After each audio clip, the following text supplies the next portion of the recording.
When my parents began to get old, they started having difficulties getting around the house, cleaning, doing the chores, etc. After taking the time to contemplate, they decided that they were going to sell the house and move in somewhere more elderly friendly. My brother and I wanted to object. We had grown up in that old farmhouse, and coming back home to visit on the holidays to spend time with the whole family together was always the highlight of the year. So many memories and traditions were made in that house, and it pained me to think that there would ever be a time when my mum and dad weren't there, waiting for us to come back home to visit. They could sense our dismay, so before the house was sold, they arranged for us to come back and have one last family dinner in that house. My brother bought a plane ticket and arranged for me to pick him up at the airport. Together, for the last time, we made the trip to where we grew up. It always surprised me how many memories can be tied to a single place. The smell of the house when you first walk in, the sound of my parents cooking dinner in the kitchen, bickering with each other. It was all as I had remembered it. Everything was in its place, and I was home again. I had walked past my brother, who was on the couch petting the cat, and made my way into the kitchen to see if my mum needed help with anything.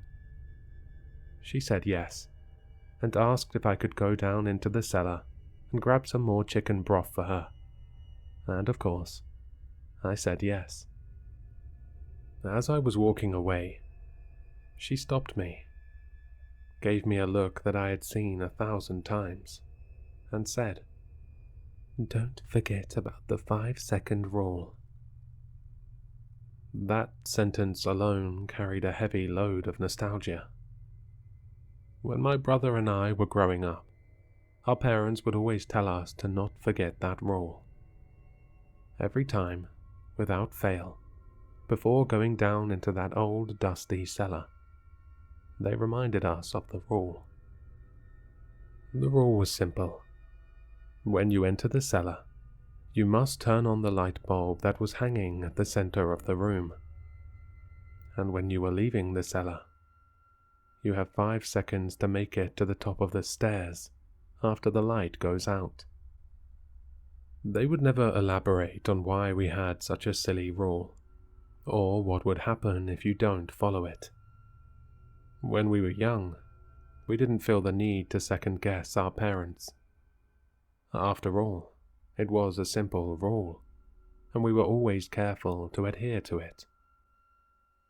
Years passed, and nothing changed. There wasn't much to do down in the cellar, so we never really went down there.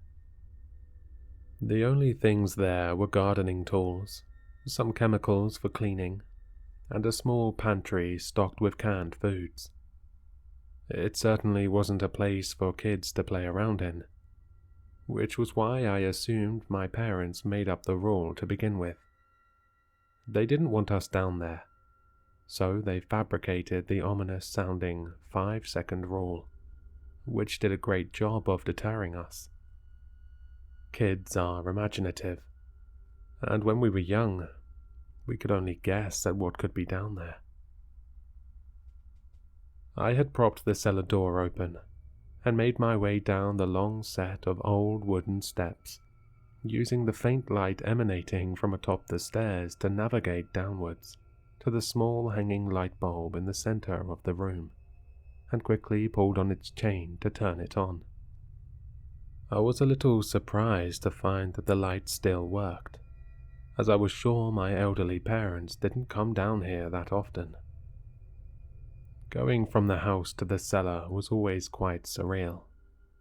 One moment you were in a warm, nostalgic environment, and the next, you were surrounded by claustrophobic concrete walls that seemed to creep in closer to you the longer you were in there. The air was stale, like all of it had been inhaled and exhaled long ago. A tall, off-white cabinet at the far end of the cellar stood tall. It served as a pantry for food items that had a long shelf life and weren't used often enough to warrant them being stocked in the pantry upstairs. To its right, stacks on stacks of boxes filled the entire corner of the cellar. As a kid, whenever I did go down into that dark cellar, I was never alone. My brother always came with me, and I always came with him. While one of us grabbed whatever we came down there for, the other would stand watch.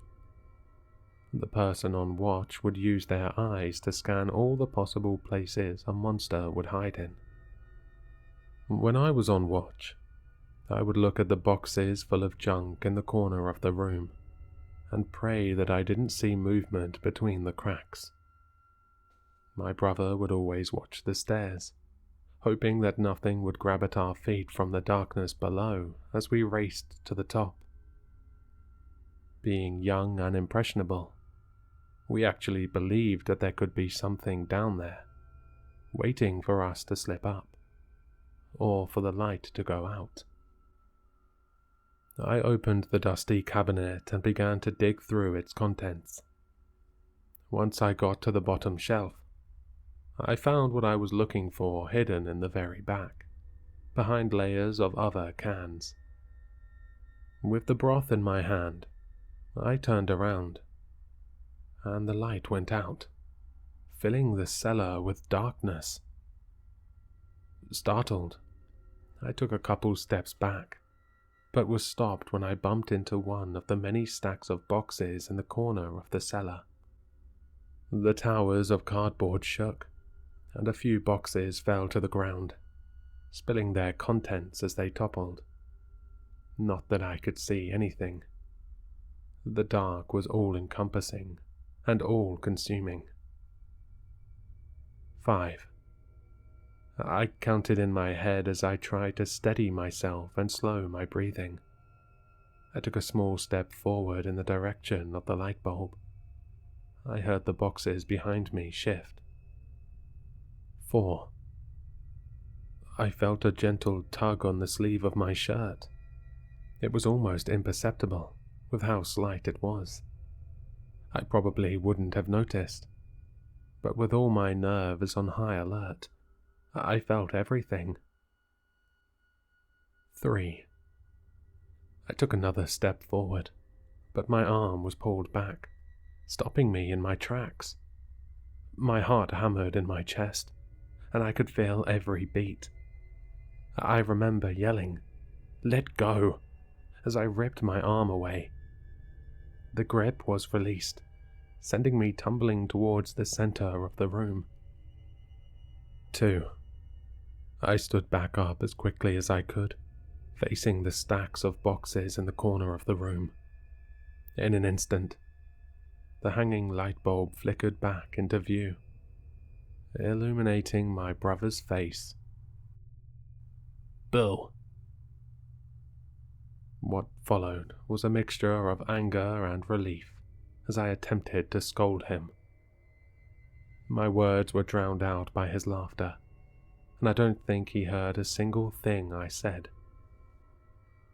Neither of us turned off the light, and together we walked up those long wooden steps, back into the warm and familiar house that we grew up in. My brother swung the cellar door closed and guided the bolt into its metal sheath. It never occurred to me to question why exactly the cellar had a lock on the outside. There was nothing in there, so why have a lock? We were back in the kitchen, and my brother was telling our mum all about how he scared me senseless in the cellar. I couldn't help but smile. "That's all it took," he said. "I turned the light off, and he started yelling." "No, don't lie. If you hadn't snuck around behind the boxes, I wouldn't have yelled like that," I said. My brother only doubled down on what he said. "Okay, Now you are lying. I didn't go anywhere near those boxes. You just started freaking out and flailing around in the dark after I killed the lights. You didn't grab me from behind the boxes? I asked. I couldn't tell if he was lying or not. Even if one of us was lying, neither of us broke character. My brother picked up on the seriousness of my tone and dropped his smile. No, he said. I turned the light off and you lost it. By that point, we were just staring at each other, trying to tell if the other person was lying or not. Even our mum looked uncomfortable. After dinner, we took a photo in front of the house, and that was the last time I saw that place with my own eyes. My brother flew home, and I made the long drive back to my place. The house was sold shortly thereafter. I can only hope that my parents told the new buyers about the rule.